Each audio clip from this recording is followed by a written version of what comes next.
Happy new moon in Taurus. Today we have the exact new moon at 25 degrees Taurus at 1 o'clock p.m. Pacific time. I am Marina Orms here with your Astro vibe for Saturday, May 16th. And with today's new moon in Taurus, we are beginning a new cycle, a cycle that is based in an earth sign. So the last cycle, the cycle we are just finishing with this new moon, is the Aries moon cycle. And not only did we have some extra Aries oomph last month and last moon cycle, but Aries is a fire sign. And we had also the ruler of Aries, Mars, going through Aries as well. So really, Aries on steroids. So now we are beginning the next phase of the journey that got jump started with all of that Aries activation energy. Aries, the sign of new beginnings, of initiation, life force, passion, courage, action, risk taking. So, for better or worse, that Aries energy is there to spur us into the impulsive actions, the risk taking, the willingness to do things that maybe normally we would be a little bit more cautious about. So now we enter the next phase of this journey, which is the Taurus moon cycle. And the energy of Taurus says, how are you going to sustain what you have begun? And so how are you going to keep it going? Taurus is that energy of the maintenance, the routines, the day-to-day, the rhythms, the ways that we are going to nourish ourselves and sustain ourselves in the long run, for the long haul. And we are moving through the years, moon signs, right? So as we go through the year, we have a new moon in Aries, and then a new moon in Taurus, and then a new moon in Gemini, and we continue throughout the year. So we have that kind of journey through the year, every year, where we have this opportunity to build on what it is we want to create. And then there are different phases of the journey, of course. Some of the signs are about activity and being active, and other signs are more about integration or the bigger picture or the philosophical side of things. So we have all of it, and we move through all of it over time, which is the beauty. So I want to really talk about how this Taurus new moon that follows the Aries new moon this year has its own unique flavor, and that is that we just had a Saturn Neptune conjunction, and that Saturn Neptune conjunction, as I shared, in some different videos I've put out there, one of them very recently, really looking at that bigger picture of the 35-year cycle that Saturn and Neptune have together and why that's important. So I did a video recently on that you can search for, on the Saturn-Neptune conjunction. We also had the Emergence guest speaker series. So we had so much wonderful discussion about the Saturn-Neptune conjunction, the energies of this year, of creativity, of new beginnings, what all of that means. So there's lots on my YouTube channel about all of that. And so to think about today's new moon in Taurus, putting it in the context of the 1 year cycle, right? From Aries new moon to Taurus new moon to Gemini new moon that we have every year. And then put that in the context of the 35-year cycle of Saturn and Neptune together. Just looking at those two cycles, we can look at the moon cycles as helping us to have the energy to support whatever it is we are creating over the next 35 years. And so if that is too long of a time frame for you to even wrap your mind around, that's okay. Just think about the coming year. And so we had the brand new beginnings, the beginning of the beginning with Saturn and Neptune coming together, and then a very, very potent Aries new moon and moon cycle following that exact Saturn Neptune conjunction. And now now we're at the beginning, right? We're at the first year of this 35-year cycle, but we're at the second moon cycle of this year's Aries beginning. And so Taurus is phase 2 of our 12-month journey, right? And then we start over again next year with next year's Aries new moon, new beginnings then, but that new beginning will build on this new beginning. So it's just really fascinating to think about. So in other words, that's the bigger picture. The bigger picture is that we are starting new things, moving in new directions, discovering new parts of ourselves, or maybe old parts of ourselves that we have been ignoring or not cultivating the way we could be. Discovering these new parts of ourselves, these new directions, new projects we want to move along, things we want to do, things we want to see in the world, and how we can be part of creating those. So much opportunity. And so that's big picture, but there's also something really, really significant happening also in the background of all of this. And that is the double waxing sextile between the outer planets. And I laugh because I feel like I harp on this because I feel like I'm always saying it, but it's so, so important for us. And it is the energy of new beginnings. It's the energy of creativity, of visioning the future specifically. So really being able to imagine what is possible. We have the 3 outermost planets, really important and meaningful in astrology, in that they speak to the deeper parts of ourselves. So outer planets, deeper parts of ourselves, further out, further in. And these parts of ourselves are just entering into a phase where we can see this incredible possibility that we couldn't see before. And it's happening with all 3 planets at the same time. So we've got Uranus forming a trine to Pluto. The last time they came together was in the 1960s, planting the seeds of revolution, of new directions of thought, of new ways to focus on community and humanity and all kinds of things. That conjunction began that cycle, and now we're at a trine, which is very, very supportive to help us see the way forward. We've passed the square. The square was in the mid or early 2010s. And so that square was a very challenging time that invited us to really look deeper at what it will take to bring some of those higher ideals and visions into being. And now we get the trine, which brings the energy of support. So we did the hard work and now we get the support. And so in a way, we're in a journey here that is going to push us along. It's really very supportive energy.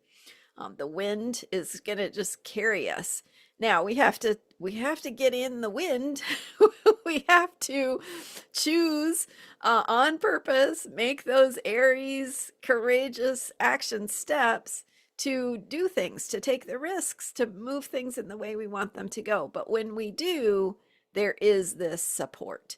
And the support might look different than you thought it would, or than we collectively defined it in the past. So look for that support in unexpected places.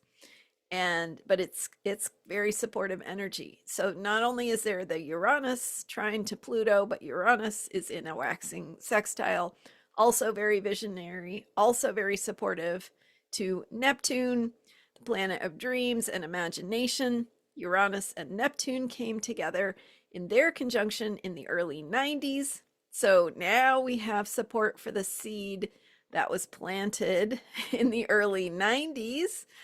Maybe something having to do with technology and Uranus and the internet and the way that what shifted and changed at that time, cell phones, right?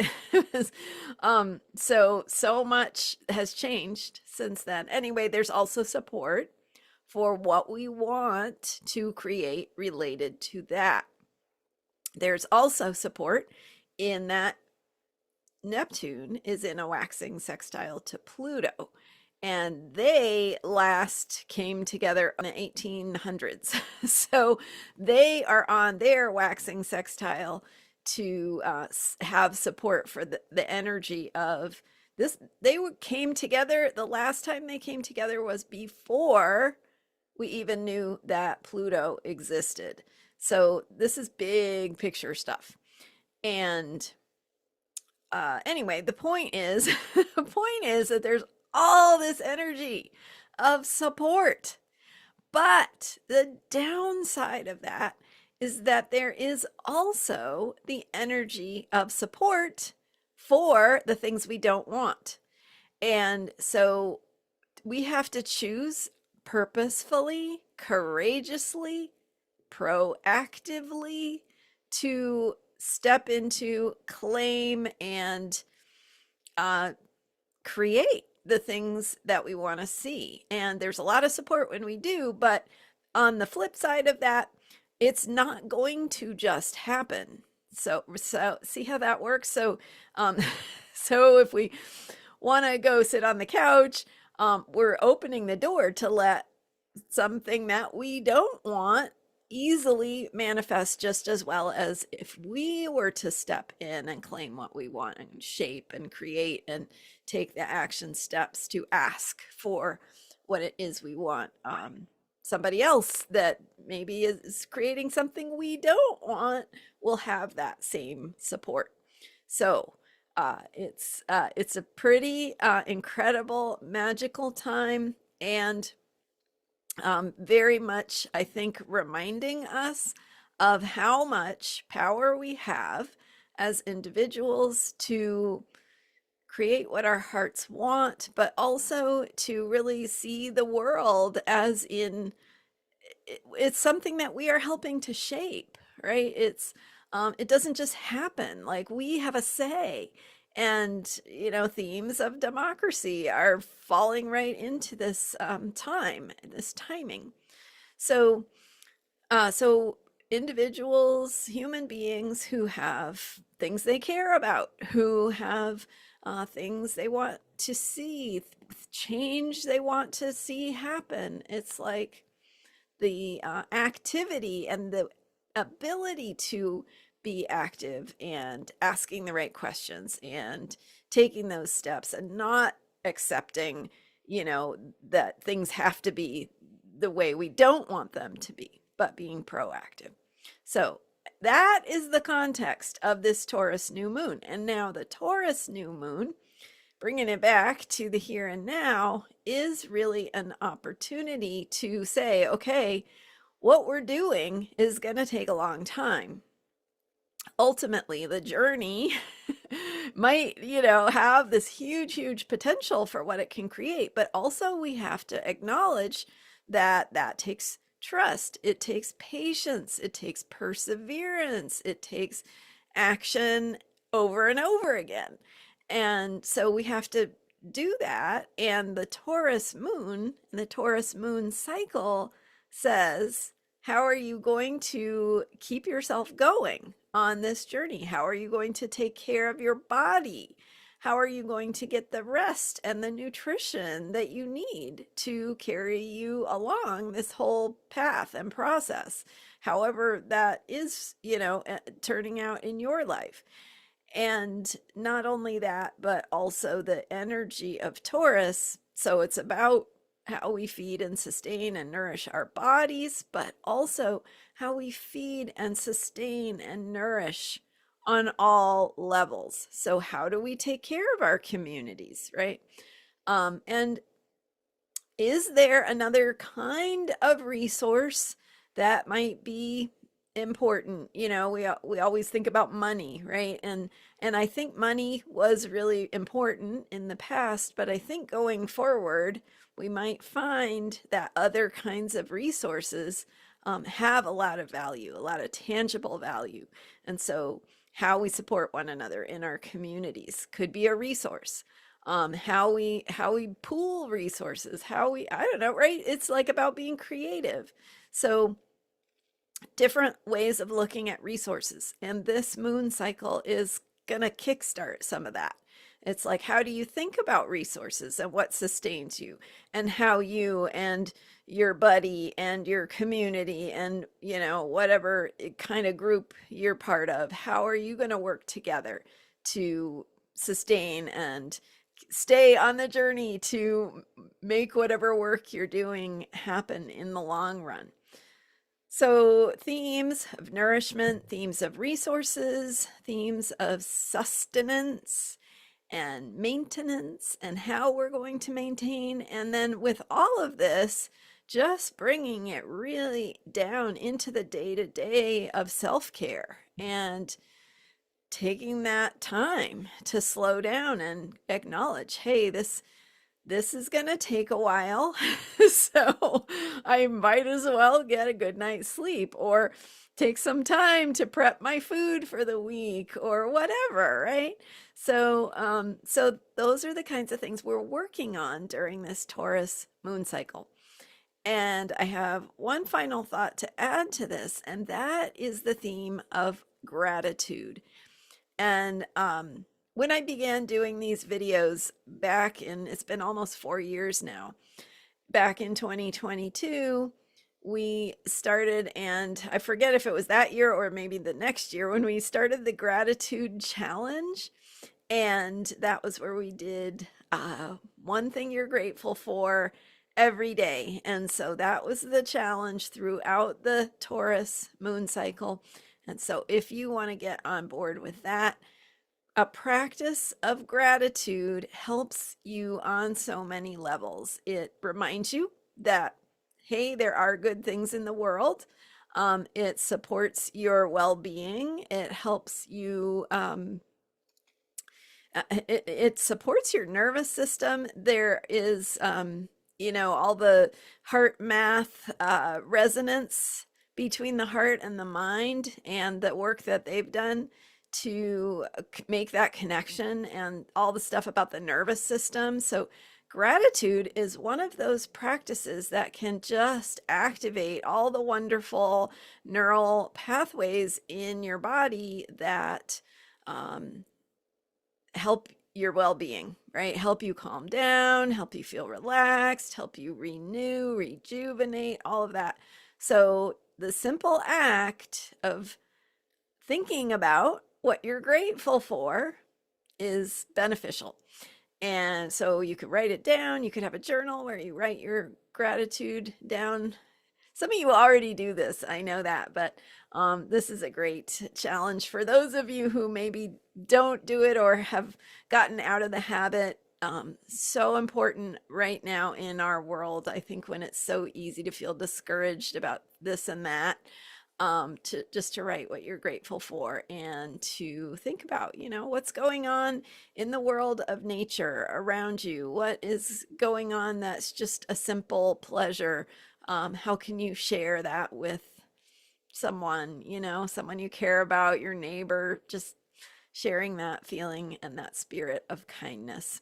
So keeping it simple. Taurus loves simplicity, and gratitude is a powerful practice. So the gratitude challenge for the Taurus moon cycle, getting you on track with why you're doing this, right? Whatever it is you're working hard for, or thinking about, or worrying about, why, right? What is that bigger picture of why you care and why it matters? That is what we're grounding into this month. And so that practice of coming back to center, feeling that sense of gratitude and connection, and remembering what we really value. So, those are my thoughts for this Taurus new moon. And I also want to remind you again that I have a brand new program, a brand new old returning program called Manifesting with Moon Cycles, where you get a guided meditation that I am recording brand new for our times to help you work with the energy of this Taurus moon cycle. And if you have never listened to one of my guided meditations, they are really unique and special because they align with the energy of the planets. And so each moon cycle has its unique energy, whether that is just because it's a Taurus moon cycle or because it's a Taurus moon cycle in 2026 and has all this energy of support. Guided meditation is really helping you to connect with your own soul's wisdom, awaken those deeper truths, awaken that sense of gratitude, open that space of possibility where you can see more clearly what your next steps are and what the way forward is for you. So, manifesting with moon cycles at transformationalastrology.com is where you can sign up. And if you choose the option to upgrade from manifesting with moon cycles, you can also add periodic mini readings. So I will send you a recorded mini reading either once every 3 months or once every month, depending on what you choose. And you get exercises and support for working with each moon cycle to make the positive difference that you are here to make based on what your soul is reminding you that you are here to do. So connecting with that and seeing your next steps and how to make it happen.